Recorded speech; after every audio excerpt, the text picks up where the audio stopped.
come up for a minute, please? Give him a hand coming out here to support the program. Support the program like to give you a ball for peace in the streets. Man, let's say a few things to you. Let's open up our brain overs and bring the pain closer. Here we start what we call the street ball cops.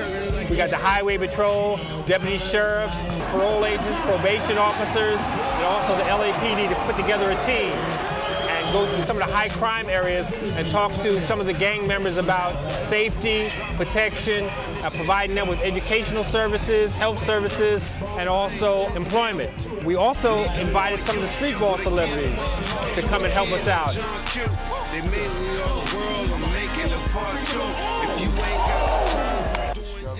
Hi, I'm Carol Freeman, and I wish to welcome you to a special edition of my program called A Step Forward.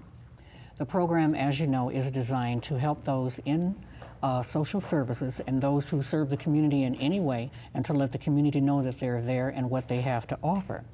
Today, I have some very special guests here. I have a Mr. Ken Hicks, who is the founder of a program called Ballin for Peace, and his son, Ryan Hicks, who does a lot of the production and promotions for the program. Welcome, gentlemen. Thank you. Thank you. Thank you. Ballin for Peace, that's something we sure need in the streets, is peace. And I can see that you've designed this program, you know, having the concept of basketball, and you go to different venues and different things like that. You know, and you're getting, you know, diverse groups to shoot basketball and basically, you know, have fun together and let them see, or at least that's the way that looks. Now, I would like for you to tell me what exactly the purpose of the program. Well, the purpose of the program kind of started a year ago. The mayor of Los Angeles stated that gang violence was increasing. Yeah. I'm a peace officer, and I wanted and have been around basketball all my life. The mayor wanted to come up with two concepts, one with the police being aggressive and another concept of programs and services. Being around basketball all of my life, I wanted to connect that. So what we did was we put together 5 protection agencies: highway patrol, deputy sheriffs, police officers, LAPD, parole agents, probation officers, and put together a basketball team. We wanted to go into the high crime areas and play with the gang members there, along with providing them with educational services, job referrals, and health services.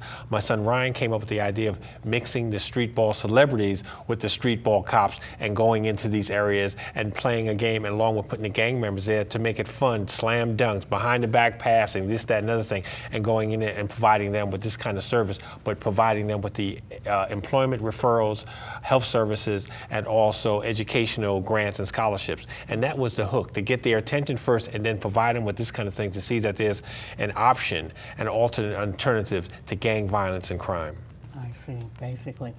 And what inspired you to create the program? I mean, besides, you know, wanting to keep the peace in the streets, what are some of the things that inspired you personally? Personally, I'm a licensed clinical social worker, and I've been doing social work all my life. My sons have been involved with me, Ryan and Kenyatta, involved with the community stuff. We love basketball, and that's kind of a hook. And we wanted to help do what we could to make the community safe. We came up with Ballin for Peace, and that's kind of, we wanted people to be able to go into their communities and be able to have some peace there. The elderly, these kids, to not be involved with, give them options, not to get involved with gang activities and also crime. So that was the kind of hook there. And we felt as though, hey, that's an inner piece for us to be able to provide some type of expertise around basketball and also the community to do what we feel as though we need to do. And what are some of the communities that you have gone into, especially recently? Okay, I'll let Brian answer. Okay, well, we started off at May 5th. We went to Valverde Park. Then we went to Compton, Campanella Park. We've been to Pacoima, Humphrey Park. We've been to Long Beach. We've been basically in 13 different spots all over Southern California. And each venue, we've hit the front pages, all the newspapers, from Daily News, been LA Times, The Signal. We've been everywhere. We've been on ABC News, NBC News, and basically trying to keep the movement going. So. Yeah. Now, these are considered hotspots? Well, as far as the LAPD is concerned, as far as probation and parole, absolutely. In Pacoima, there's a hot spot right there. As a matter of fact, I think the mayor this year is having that one of the districts where they're going to be providing more money and more services. Also in Palmdale, that was a real hot spot. And also in Compton. So we've been hitting some of the hot spots, and I think that no other program has done that, going to these high crime and gang activities and providing something for that community there. A lot of times it's very territorial, so nobody else is coming in there from somewhere else coming. They accepted us because we came in, we were Ballin for Peace and providing them with some services that hadn't possibly not been provided before, but getting them hooked in and playing with peace officers and with street ball celebrities, not against them, but with them. So they could see that a lot of peace officers came up in some of these communities. Some of the street ballers came up with these communities. So we want to have it, make it peaceful and provide services to have more peace in the streets and silence to the violence. Exactly. And have you managed to successfully really put a stop, or at least kind of, you know, diffuse some of the boiling point, so to speak, in the areas? Ryan, you want to answer that? I'll let you take it. Okay. Well, when the mayor came out early prior to last summer, he said crime, gang violence and crime were increasing. At the end of the summer, he said because of the two concepts as far as being aggressive with the police and also providing services and programs, gang violence had went down 40% after the summer, when the fall began.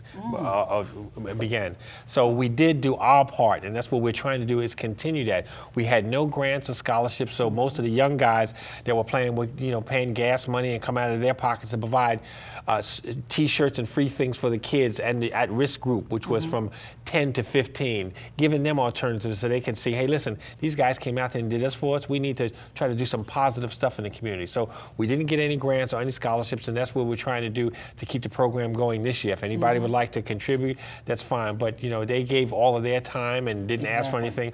Some of the young guys that were rapping and singing and playing basketball didn't even know these were high crime areas. This is the first time we had been there, so that was an experience.